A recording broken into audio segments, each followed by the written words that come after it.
This week we're going to focus on metacognition and self-regulation. Why are some students less successful learners? Take a minute to look at these points. Notice some of the themes here: a lack of awareness, faulty beliefs, an inability to sustain effective learning, or an unwillingness to change. Basically, less successful learners tend to lack self-regulation and metacognitive skills. Academic self-regulation and metacognition will be discussed in this lecture. First, let's look at self-regulation.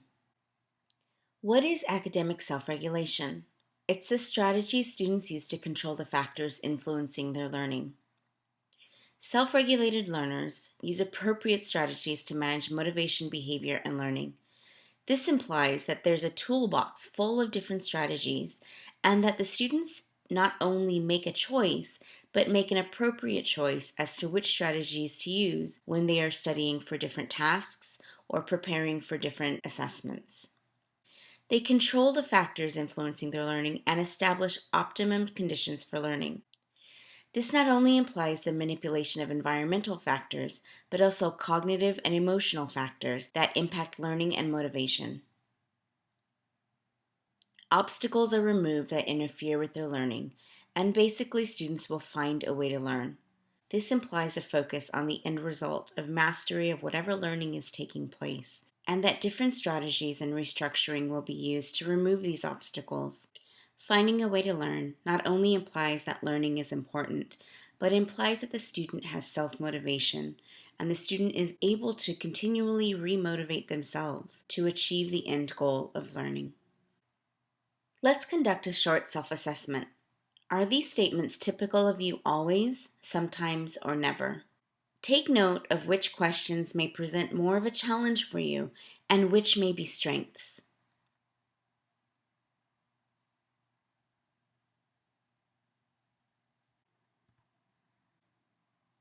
The 6 questions in the previous slide asked about your ability to use the 6 components of self-regulation, which are motivation, or why we engage in the learning we do; methods of learning, or how we are learning, what strategies we're using; use of time, when do we choose to engage in learning; physical environment, where are we learning; social environment, with whom are we learning; and monitoring performance, or what are the outcomes of our learning. Each of these areas is crucial in becoming a self-regulated student. The relationship between the components is multiplicative, meaning if one of these is 0, the learner is not self-regulated at all. Learners need to be efficient in all 6 components in order to successfully regulate their learning. For example, a student can be very motivated to study for an exam, coordinating a study group way in advance, using the best of learning strategies, including past quizzes and assignments to determine their strengths and challenges in the course. But if the student is not regulating their physical environment and they are attempting to hold the study group in their dorm, this can cause the study group to be a complete failure. Their roommate can bring friends over to hang out.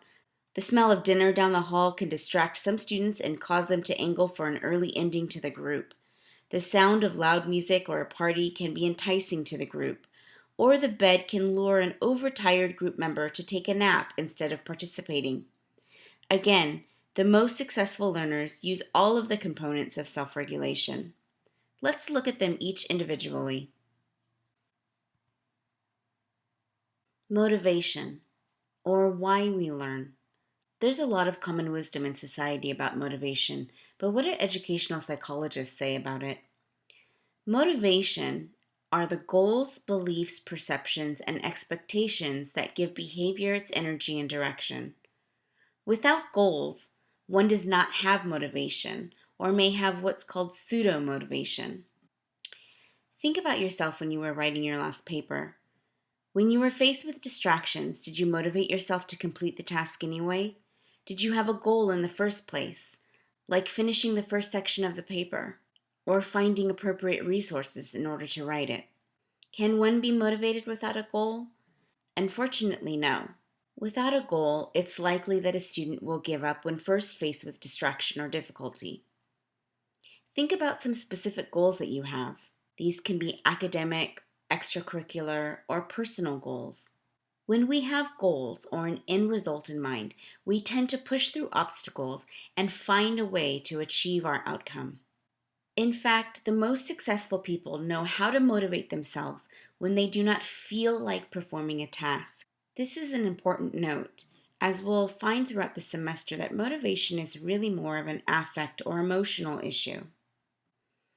Some examples of self-motivating techniques are goal setting, positive self-talk, arranging rewards or punishments for success or failure at a task. For example, giving yourself some screen time after completing the first section of your paper. We'll go more thoroughly into each of these techniques throughout the semester. Methods of learning, also known as learning strategies, are the methods students use to acquire information.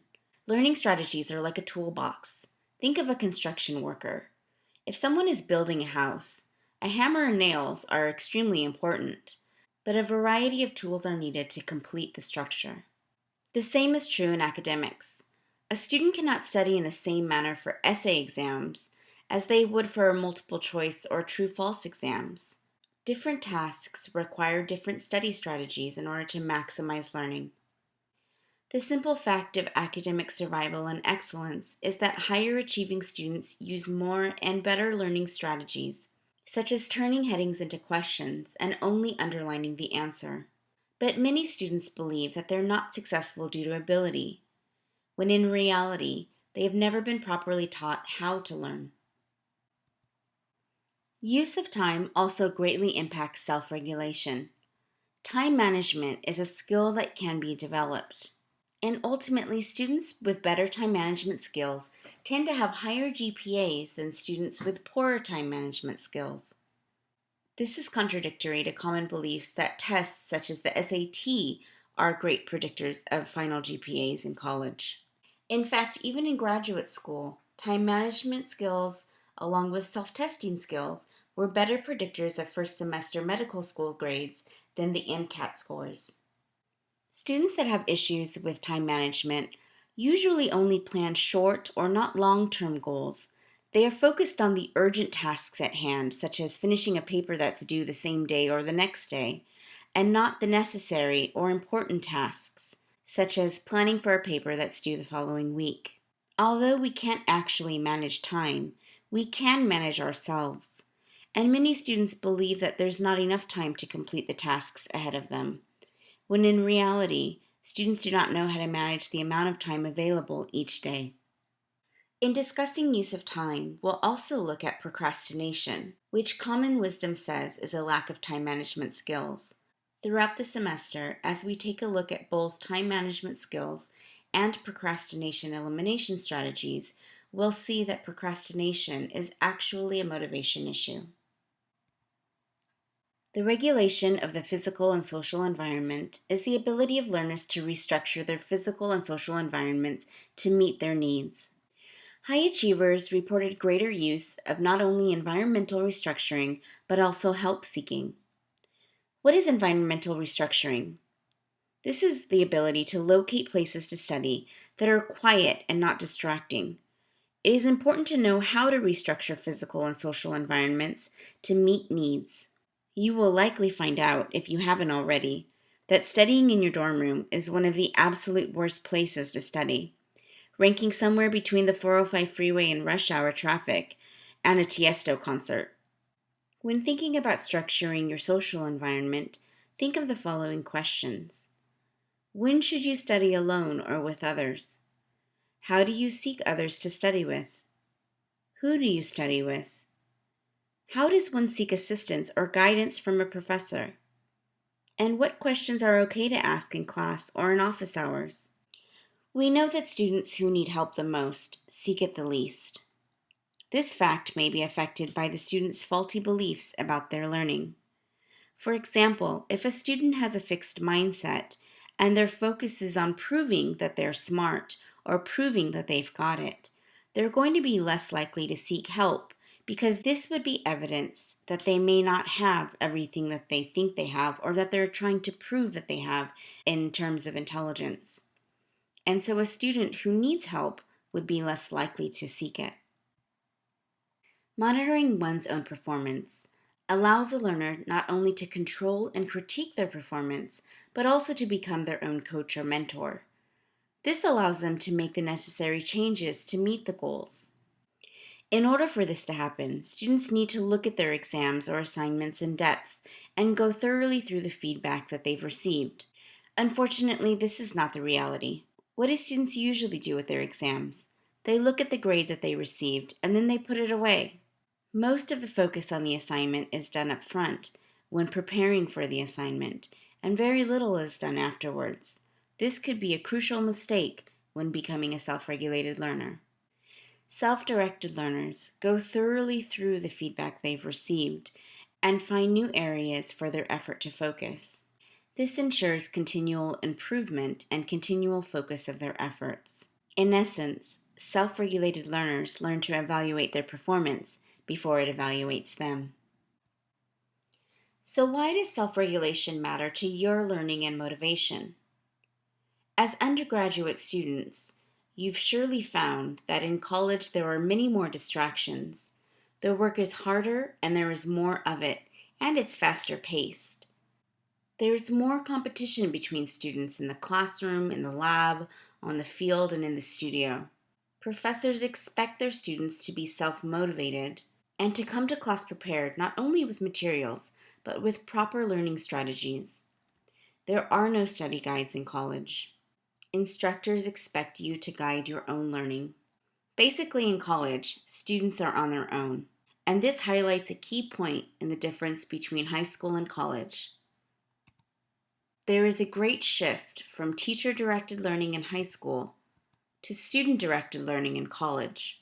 Students become the CEOs of their own college career, and it is expected that they are motivated and self-directed to not only set goals, but to achieve them.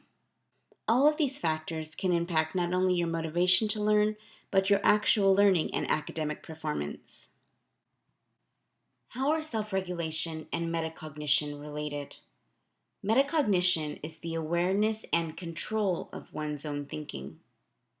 Without metacognition, a student cannot effectively regulate their learning. Why is thinking about our own thinking important for self-regulation? In order to change a strategy or improve a skill, one has to become aware of it.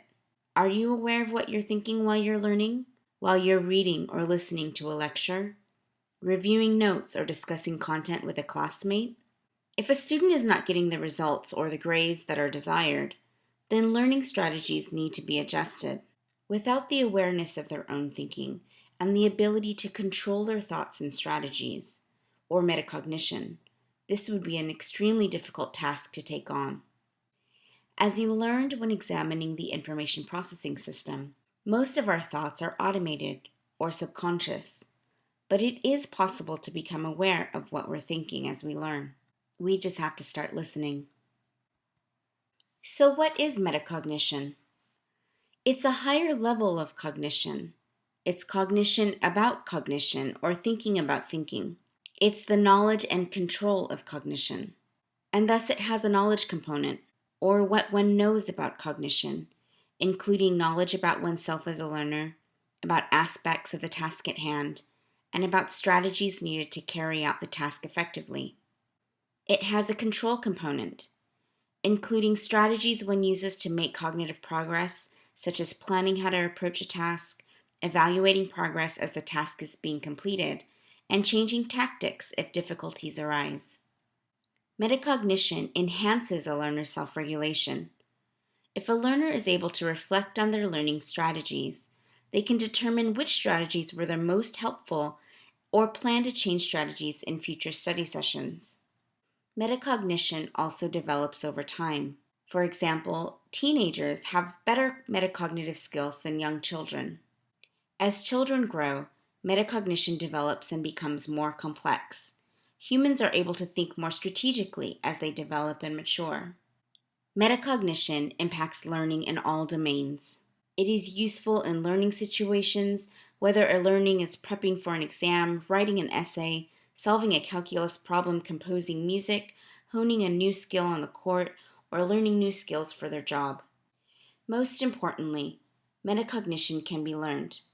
This fact is important because it means that this is a skill that can be taught, learned or acquired, and mastered. Metacognition is a vital part to being a successful student, but it is not an elusive skill that only experts have. It can be developed and practiced by anyone, and most educational psychologists believe it should be taught from a young age. Finally, here are some questions to help you reflect on this lecture. Are you aware of the strategies being used as you are working? Can you motivate yourself to do less preferred assignments or tasks without waiting until the last minute? Do you have different learning strategies for different tasks? Are you able to ask for help when needed? And are you aware of the strengths and challenges that impact your learning?